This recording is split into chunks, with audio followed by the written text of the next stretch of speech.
태풍 흰남노가 지나면서 전국 곳곳에서 피해가 발생하고 있습니다. 네, 태풍에 대한 대비책도 어떻게 세워야 할지 대진대 건설환경공학부 장석환 교수와 함께 살펴보겠습니다. 교수님 어서 오십시오. 예, 안녕하십니까?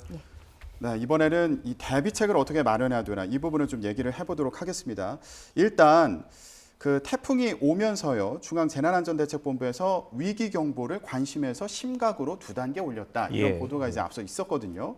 그리고 비상근무 3단계를 발령했다. 이렇게 근무 강도를 높이면서 재난에 대비를 한 그런 상황인데 이 정도면 어느 정도의 수준이다 이렇게 볼 수 있는 건가요? 지금 보통 이제 관심, 주의, 심각 단계로 이렇게 되어 있는데 이번에 이제 2단계를 한꺼번에 올렸거든요. 그게 굉장히 이례적이요. 그만큼 이번에 흰남노의 영향에 대한 부분을 정부에서도 심각하게 받아들였다 이렇게 볼 수가 있습니다. 과거의 사례 같은 경우에 보면 이렇게 2단계를 한꺼번에 올린 경우는 거의 없었고요. 이런 부분들에 대해서 정부의 대응도 상당히 빠르게 대처가 됐다.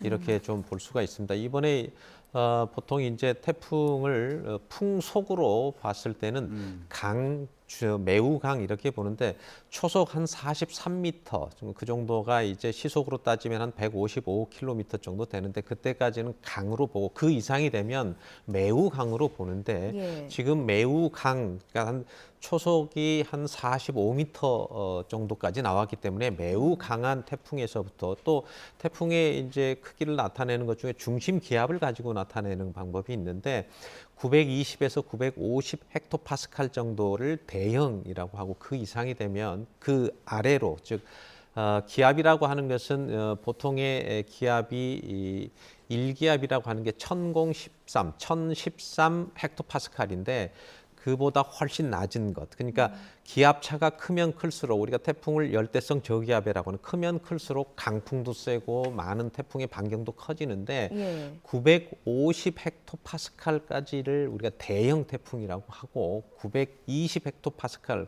완전 초대형이라고 보는데 그 정도 되면 950 헥토파스칼이 넘으면 중형급이라고 보는데 지금 대형급과 중형급을 왔다 갔다 하는 정도의 이번에 흰남노의 태풍의 세력이다 이렇게 보여지고 조금 전에도 들으셨겠지만 태풍이 굉장히 이례적으로 발생한 그러니까 처음에 8월 28일 날 도쿄 한 1200km 하류 아래쪽에 있는 태평양에서 발달해서 서쪽 방향으로 가다가 갑자기 다시 이렇게 우리나라 쪽으로 꺾어진 이런 사례들 지금 해수면의 온도라든지 이런 여러 가지 기후변화 상황까지도 겹쳐서 이렇게 이례적으로 했고 이런 부분들이 해수면의 수온까지 덮쳐져서 세력을 키워서 우리나라로 진격하면서 상당 부분 위험한 상황 그리고 대부분은 태풍이 올라오면서 세력이 약해지는데 지금의 에너지는 굉장히 크고 반경이 400km가 넘기 때문에 상당 부분 그 세력을 유지하고 왔다 그래서 상당히 이례적이다 이렇게 말씀을 드릴 수가 있습니다. 이 흰남노가 북상하는 속도가 그 예측보다는 좀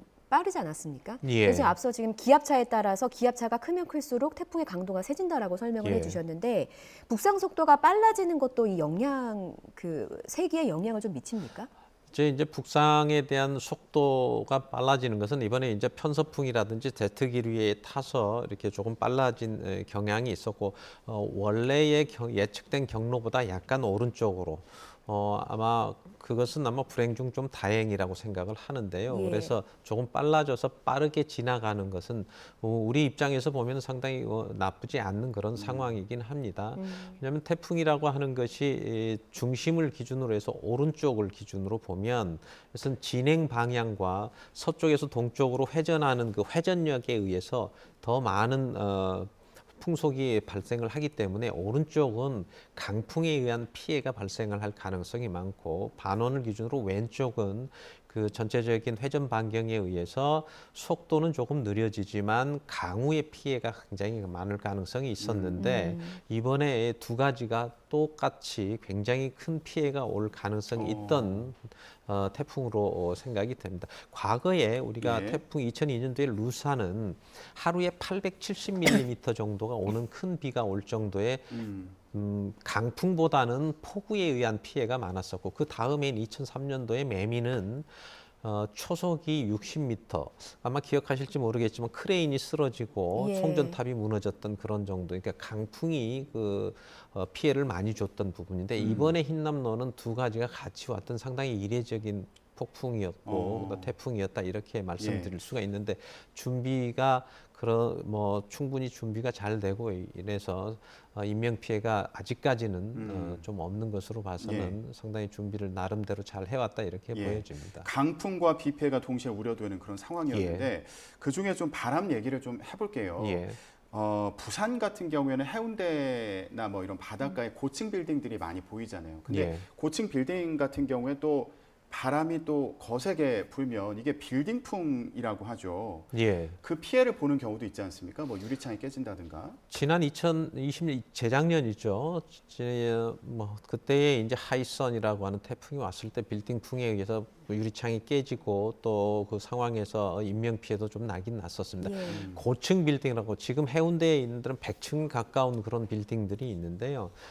빌딩이라고 하는 것은 빌딩 숲이 즉 여러 가지 빌딩들이 밀집해 있으면 그 골이 생기게 되어 있고 빌딩에서 나오는 열, 특히 에어컨의 실외기 같은 데서 나오는 열기가 생기면 그 지역은 그 아주 작은 지역에 기압이 형성이 되는 기압골이 형성이 되면 태풍은 저기압이고 그 기압골은 약간의 고기압이 생기기 때문에 기존에 있는 태풍보다도 약간 더 한 10%에서 20% 정도의 더 빌딩풍, 즉 순간적인 고기압 세력에 의해서 기압골이 형성이 되기 때문에 그리고 상층으로 올라갈수록 더 위층으로 올라가는 상향 기류에 의해서 더 많은 풍속이 더 생기기 때문에 그렇게 가능성이 있습니다. 바람이 더 거세질 수 있다 이런 말씀이시죠? 그렇습니다. 한 20% 이상 더 거세질 수가 있기 때문에 굉장히 좀 조심해야 될 필요가 있다고 봅니다. 그때 당시 이제 피해를 입은 분들이 많았다라고 말씀을 해주셨잖아요. 그래서 이제 그 흰남노가 북상한다고 하니까 부산 그 해운대 그 해안가에 있는 분들은 뭐 창문에 X표자로 테이프를 붙인다던가 신문지를 붙인다던가 나름의 대비책을 좀 세우셨더라고요. 이런 것들이 도움이 됩니까? 도움이 됩니다. 물론. 그리고 이제 한 가지 유리창에 X자 테이프 붙인 걸 많이 봤는데 이게 X자 테이프 붙이는 것이 도움이 물론 되지만 한 가지 정말 중요한 것은 테이프를 만약에 붙이면 창틀까지 연장을 해서 붙여야 되거든요. 근데 창문에만 붙이는 것은 도움이 되지 않습니다. 유리창이 흔들리지 않도록 하는 게 그렇습니다. 그러니까 바람이라고 하는 것은 그 강한 압력에 의해서 창문으로 들어올 때 전체적으로 밀폐가 되어 있으면 힘이 분산되지만 어떤 한 부분에 작은 구멍이라든지 작은 틈이 있으면 그쪽으로 힘이 집중되기 때문에 그 부분들에 의해서 흔들리고 그게 깨질 수가 있기 때문에 그 부분들에 대해서는 반드시 처음에 밀폐되고 그 틈새를 밀폐를 한 다음에 창문과 창틀을 같이 연결해서 붙여야지만이 그 효과를 볼 수 있다 이렇게 하고 만약에 사태를 대비해서 이렇게 블라인드라든지 암막 커튼 같은 것을 쳐서 혹시라도 창문이 깨질 때 그 피해가 가지 않도록 그렇게 해주는 것을 좀 주의를 좀 당부드리고 싶습니다. 이번 태풍 소식에 또 걱정됐던 것 중에 하나가 원전 안전이었거든요. 태풍에 이제 염분이 섞여 있다 보니까 이게 원전 가동에 영향을 주거나 혹시라도 뭐 안전성에 좀 어떤 변화가 생기는 건 아닌지 위험이 있는 건 아닌지 걱정되기도 했는데 어떻게 보세요? 지금 경남 남해 쪽에가 원전이 지금 많이 있지 않습니까? 고리나 월성 이쪽이 그렇기 때문에 거기는 두 가지를 좀 조심해야 되는데 첫 번째는 해일에 의해서 월파가 되는 거예요. 해일이라고 하는 것은 지금 만조 시간하고 거의 뭐 완전히 겹치지는 않지만 거의 같은 시간에 이렇게 오기 때문에 만조에 의해서 해 수면이 올라가는 현상과 그다음에 태풍은 저기압이기 때문에 빨아들이는 효과가 있습니다. 우리가 진공청소기처럼 이렇게 해 수면을 들어올리는 효과가 있고 거기에 강풍까지 오면 파도가 적게는 4, 5m부터 많게는 한 10m까지 오기 때문에 그것에 의해서 대부분은 원전이 바닷가에 있기 때문에 월파에 의해서 해일성 월파에 의해서 침수가 되거나 그런 부분들에 의하면